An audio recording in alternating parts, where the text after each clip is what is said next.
Hi everyone, welcome back to my channel. So in this video, we are talking about, is it intuition or is it paranoia when it comes to another person or like being in a relationship with someone? So whether that's you're dating someone and it's, relatively newish, or you've been in a relationship with someone and you got some red flag stuff going on and you're not sure if that's like real, and it's your intuition and your gut guiding you, or just like things that you're making up in your head because of other stuff. So we're going to cover that in this video. You can also, of course, apply this to regular people, like not romantic relationships, like business partnerships, friendships, and things like that. Whether you can trust a person. Apply it as it resonates. But I'm going to be using examples with regards to romantic relationships. And I do just want to point out that all of this stuff that I talk about, in my videos, and on my blog or whatever, it all comes from my own life experience. Like these are things that I am learning on this journey, on this healing journey, on this self-discovery journey. And I'm definitely a big advocate for following your intuition through all of life. I mean, I think that's your best guide, and I talk about this all the time, but it's because this is like what I do. This is what I live, So all of these realizations that I have and the truths that I discover on my own journey through my own romantic relationships and other types of relationships, I just share with you guys here on YouTube. So one of the things that I wanted to talk about today is, intuition, or is it paranoia? Is your intuition telling you about something about a person, or is it just paranoid thoughts in your head?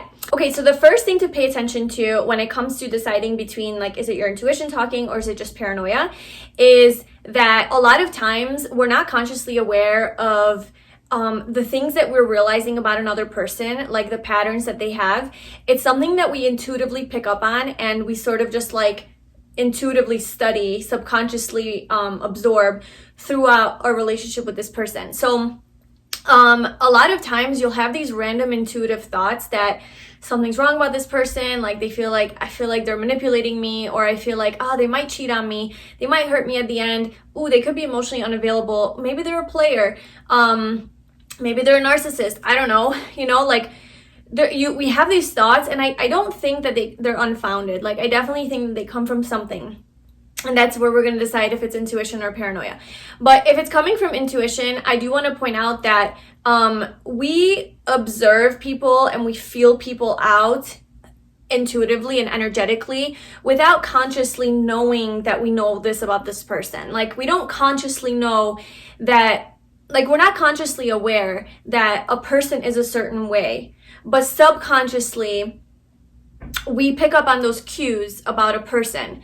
So like I said, when you have this random thought about a person, or paranoia as it might come off, it could just be based on this person's patterns and history and past behaviors and how they react towards you, that you have filed away in your brain, in your soul, in your intuition as okay, that's a pattern, okay, that's a pattern, okay, that's a pattern. And then all these repeating patterns add up to a feeling that this person seems to be like this. You make a final conclusion, and then you ask yourself, well, is this my intuition telling me, or is this paranoia about this person? So you do have to keep that in mind, is that even if you're not consciously aware that this person is manipulative or something like that, maybe you don't remember that they actually responded to you in a negative way, you don't recall any of those conversations, but you feel it, it's probably because it did happen. You just weren't consciously aware of it at the time, and your intuition picked up on it, your energy body picked up on it. So that's the one thing to remember and to pay attention to. The other thing to ask yourself is, how does this person make you feel? So when you're with this person, when you're around this person, or when you're talking to this person, do they make you feel better about yourself? Do they empower you? Do they embrace you? Do you feel elevated when you talk to them? Are you happy when you're talking to them and you're with them? How do you feel? Tune into your emotional body. If you feel good, that's good. If you don't feel good, that's not good. Your body talks, okay? So listen to your body, listen to the energy that is coming from within you. If you feel nauseous from things that they say to you, or around, or when you're hanging out with them, or you feel degraded, if you're a woman, you feel less of a woman, from this man or whatever, because they don't know how to handle a strong woman or something like that, and you feel like you have to play small and be less than what you can be.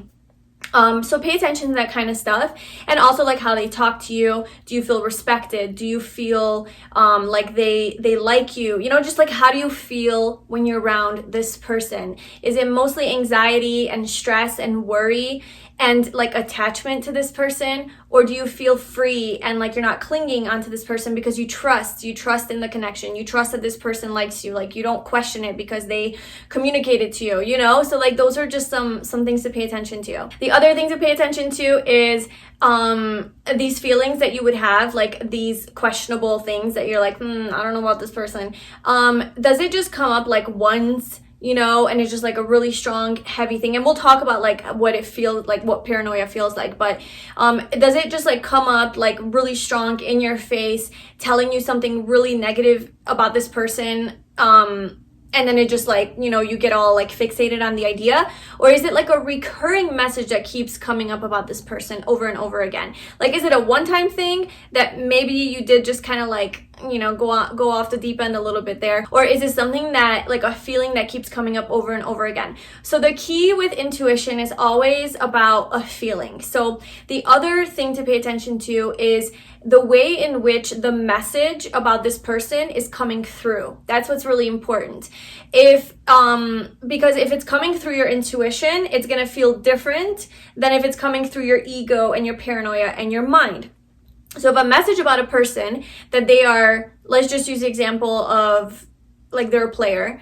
If the message about this person and they're going to hurt you, is that they're a player and they're gonna hurt you and they're avoidant, like the avoidant type of attachment style, then it would be coming through your intuition, telling you in a very like subtle way. It wouldn't be screaming at you. It would be very, it would be, like I said, subtle, gentle, soft. It doesn't mean it's not gonna be powerful, but the message, it comes from like a deeper place and like a resonance and like a knowing, about this person. Like you just have a feeling, you don't really know why, you can't really explain it, you don't even necessarily have evidence for it, but it's just this feeling, and then it keeps like coming back up over and over again, like throughout, like, you know, every other day or every other week or whatever, every other month. But it's like a more subtle communication. If it's paranoia, so let's talk about paranoia. So what is paranoia? So paranoia is basically just like obsessive thoughts and ideas, false narratives that you make up in your head about what's going to happen about a certain situation that is not at all true. It's not founded in reality. There's no evidence for it. Now, a lot of times our intuition doesn't have evidence for it either, but that's like a deep knowing. That's the evidence in itself. With paranoia, it's okay, so intuition comes from your body. It comes from like this. I don't know, whatever that is. It just comes from like deep within your soul, your gut, your heart. Whereas paranoia will come from your head. It's just all up in your head. It's just, you know, it won't stop. So it's just thoughts, like a lot of obsessive thoughts, and just really, truly like believing that something really bad is going to happen. And it's not like a deep feeling, it's just like this overwhelming like activity that's like being thrown at you. So usually paranoia is based in fear, and that's based in ego. So that's the ego mind, you know, trying to like make up these false scenarios. And this paranoia is going to sound like yelling a lot of times, very loud, heavy voice and messages, very negative and fear inducing. They will definitely create a lot of fear and doubt about this connection. A lot of times, like I said, it's not really founded in reality. Like there's not a lot of evidence to back it up. It's just kind of like this crazy version that, like, what are the possibilities of that happening? And a lot of times, like, you might have these like paranoid thoughts, and let's say they are based in like this intuitive feeling that comes up that this person's wrong for you, and then you go off and create a whole nother story in your head about like that feeling. That's why you have to slow down and you have to tune into, like, is it just in my head? Is it just thoughts about this person? Or is it also in my body as well? Is it also intuitively guided as well? Or do I not feel that? Like when I'm calm and at peace, how do I feel about this person? How do I feel about this relationship? You know?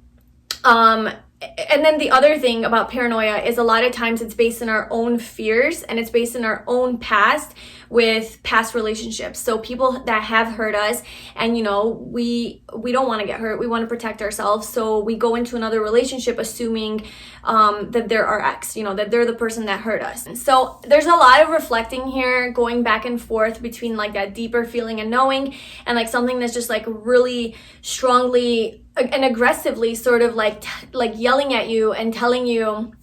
It's not maybe yelling at you, but it definitely induces a lot of fear and makes you feel like shit, honestly. It's like a very negative energy that tells you, you know, that like when your intuition is trying to tell you that someone is not for you, it's not going to do it in that way. It's not going to come in and, you know, just like lay down the law in that heavy, negative, fearful kind of way to where you're just scared now. That's not how your intuition talks to you. That's all paranoia. That is paranoia, probably based in your past traumas of past people or even childhood traumas that is being triggered just purely by your relationship itself. It's probably not even the person. It's probably just your own dependency or fear of abandonment or rejection or any sort of issues that are coming up just from being in an intimate relationship with someone. So, and you know, you would be projecting a lot of these fears onto the person, right? You would be like, oh no, you're going to cheat on me. You're a liar, this and this and this. And you're only saying that to the person. It's because, oh, well, that's what my ex-husband did to me, you know, so you're going to be the same thing. That's going into a relationship pretty close-minded and assuming that they're automatically going to be your ex or like going to treat you the same way, especially if they have a few similarities. You're like, oh nope, done deal, like you're my ex.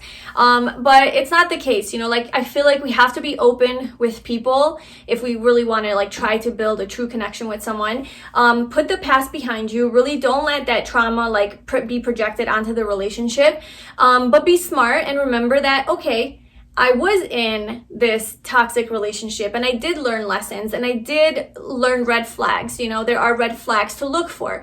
So what are those red flags? Is this person exhibiting those types of behaviors? Are there any red flags? Ask yourself. If there's red flags and then you get this feeling that shit's not going to go right, then it's probably your intuition telling you, or your gut, your instinct telling you like, yeah, probably it's not a good idea to date this person or to continue. But if you know, so yeah, I guess the point is to recognize where the message is coming from. If it's coming from intuition, it's going to probably communicate to you in a much more subtle way. It's going to be there even when you're not talking to this person. Like it's kind of just gonna be there lingering underneath, but it's not gonna be like this strong, like, oh my god, I'm so scared, like that heavy energy of being so scared. That's ego. That's always ego. Like your intuition will never make you feel like that. You know, it's not gonna be nice. Like your intuition is not gonna make you feel good necessarily. Like if it tells you that a person is not for you, it's a hardcore truth, you know, like that sucks. Like it's like, damn, like I don't want to hear that. So, but it's not coming through in like an aggressive, like in your face, trying to make you feel bad and even more scared kind of way. It's just going to be a direct, straightforward, cut to the core message of truth that tells you what's up, you know, what's up with this person. So that is what I have for you for, is it intuition or is it paranoia? I hope that was helpful. I realized it's really, really hard to like explain intuition because it's energy. And, you know, when I say that like your intuition comes from like a deep place, like I know what I'm talking about because I know that feeling. I know that feeling of like it's coming from my intuition, and then when it's coming from your head. But I guess like, you know, it's hard to know that if you don't know it, right? So I would recommend to make it easier to get in touch with that like deeper knowing within you, meditation always, you know, like just slowing down, but not even just formal meditation, honestly, like incorporate meditation into your life. Like make your life a meditative practice. So as much as you can, try to be present, slow down. You don't have to rush anywhere. You can just be and take in your environment, you know, appreciate what's around you, look around, observe, pay attention, become self-aware, become aware of your body, what it's telling you. You know, if you have like feelings of nausea that come up when you're talking to this person or from something that they say, your body talks, your body is wise. A lot of times it won't make sense to your head, but like that feeling of anxiety or nausea or being sick to your stomach or having like a headache or feeling really drained or depleted around a person, it's probably a good indicator that this person is not the best for you. So just like, yeah, pay attention to the little subtle cues that are like underneath the surface. That is your intuition. And yeah, I just feel like the slower you are, I'm not saying like walk slowly and like don't get shit done, but I'm just saying like when you genuinely don't have anywhere to rush, try to really take in your environment, try to be there with your feelings, with the moment. And I think that is going to help connect you to your soul, which is, you know, your intuition. Like that's what it's picking up on, is your soul, like what it wants to tell you. So yeah, I do have other videos on my channel on intuition. I do have a playlist, so if you go to my playlist, go to intuition, you'll find other videos there. I really hope that this video was helpful and that you enjoyed it. If you did, please like, comment, and subscribe to my channel. If you'd like to follow me on Instagram, you can do that at Follow Your Own Rhythm. Thank you so much for watching, and I will talk to you soon. Bye.